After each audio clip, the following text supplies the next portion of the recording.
तुम्हारे घर में इकट्ठा हुआ था।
ओले पड़ रहे हैं, ओलावृष्टि, बड़े बड़े मोटे मोटे ओले देखिए आप किस तरह से।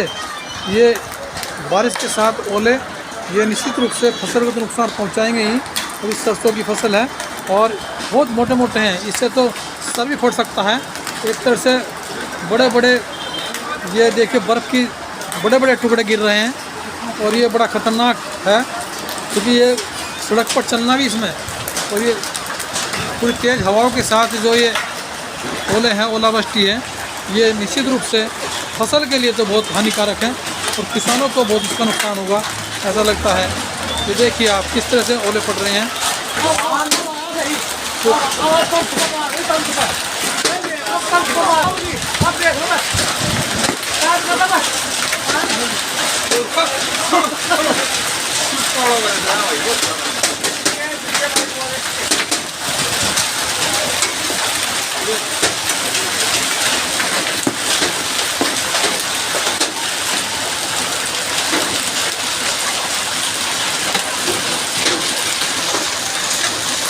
तो देखिए किस तरह से ओले पूरी तरह से यहाँ पर लगता है कि फर्श पूरा ओलों से भर गया है और किस तरह से ये बहुत चोट भी लग रही है।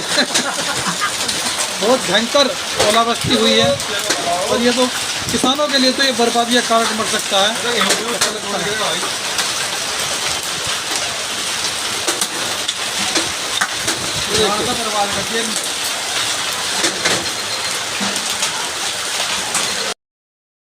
आपको श्री गोपाल नारसन का नमस्कार। डिवाइन मिरर हिंदी चैनल में आपका बहुत बहुत स्वागत है। आइए जान लेते हैं आज की कुछ खास चर्चित खबरें। जैसा कि आप देख रहे थे, उत्तराखंड के पर्वतीय क्षेत्र धनोल्टी, मसूरी, चक्राता, ओली, हरसिल व चोपता आदि में जहां जमकर बर्फबारी हुई, वहीं मैदानी क्षेत्र विशेषकर रुड़की में ओलावृष्टि ने सरसों की व गेहूं की फसल को बर्बाद कर दिया है। केदारनाथ, बद्रीनाथ, गंगोत्री में बर्फ की चादर से जहां मंदिर ढक गए हैं, वहीं नैनीताल के नैना पीक चोटी पर भी बर्फबारी हुई है। रुड़की, लक्सर, भगवानपुर व पिरानकलियर में भारी ओलावृष्टि ने किसानों के सपनों पर पानी फेरते हुए उनकी फसल को पूरी तरह से बर्बाद कर दिया। झारखंड में मुख्यमंत्री पद से इस्तीफे के बाद हेमंत सोरेन को ईडी द्वारा गिरफ्तार कर लेने व चंपई सोरेन के झारखंड मुक्ति मोर्चा विधायक दल का नेता चुन लिए जाने पर भी राज्यपाल ने उन्हें शपथ ग्रहण का समय नहीं दिया है।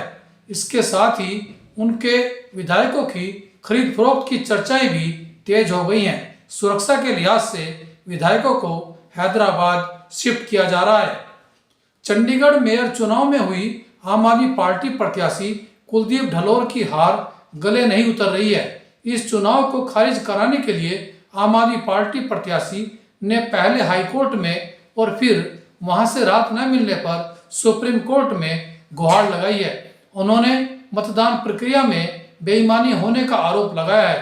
चुनाव अधिकारी द्वारा आप व कांग्रेस गठबंधन के 8 पार्षदों के वोट अमान्य किए जाने को भी चुनौती दी गई है।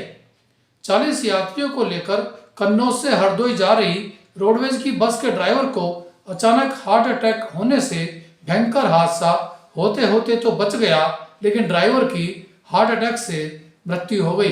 ड्राइवर ने हार्ट अटैक आने पर भी किसी तरह से ब्रेक लगाकर बस को रोक दिया और उसके बाद बेहोश हो गया।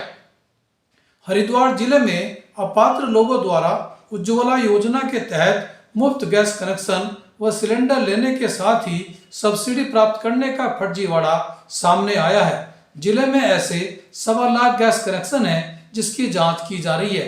अपात्र पाए जाने पर कनेक्शन रद्द करने या फिर सब्सिडी बंद करने की कार्रवाई की जा रही है।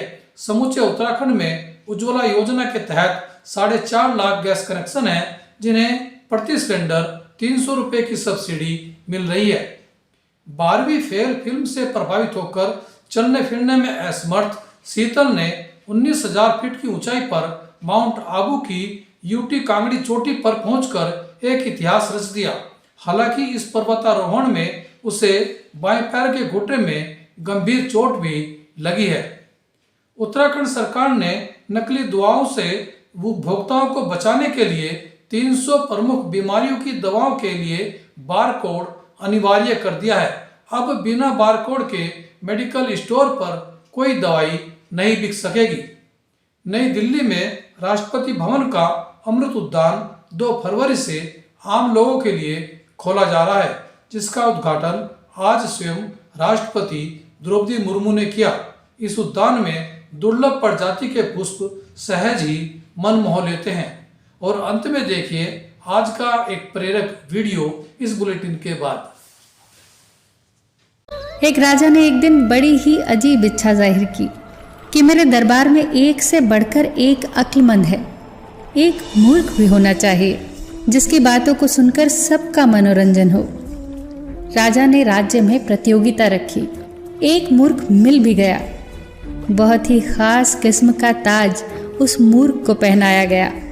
राजा रोज दरबार में उस मूर्ख से कुछ सवाल पूछता और उसका जवाब सुनकर सारे दरबारी खूब हंसते। ऐसे ही समय गुजरता गया और राजा बीमार पड़ गया। राज्य के सारे वैद्य हार चुके थे। राजा का बचना मुश्किल था। राजा अपना अंतिम वक्त हंसकर गुजारना चाहते थे, तो उन्होंने उस मूर्ख को बुलाया और उससे कहा, आज तक हम तुझसे प्रश्न करते रहे और तू उत्तर देता रहा। आज तू मुझसे प्रश्न कर, मैं उत्तर दूंगा। मूर्ख ने सवाल किया, राजन, आप मृत्यु के बाद कहाँ जाएंगे? राजा ने जवाब दिया, मेरे मालिक के पास, उस परमात्मा के पास।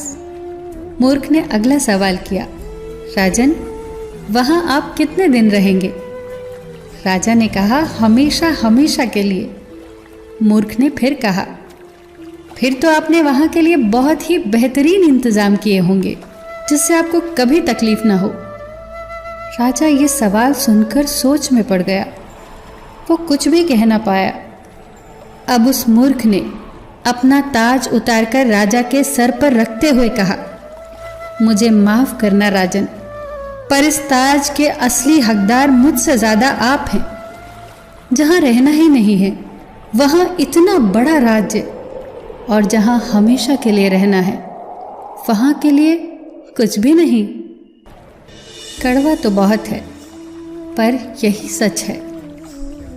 उड़ जाएंगे तस्वीर से रंगों की तरह हम, वक्त की टहनी पे परिंदों की तरह हम। ये बात हम सब जानते हैं, पर फिर भी इस बात को एहसास करते हुए जीते नहीं।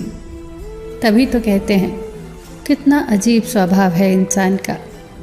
जो लेकर जाना है उसे छोड़े जा रहा है, और जो यहीं रह जाना है उसे जोड़े जा रहा है।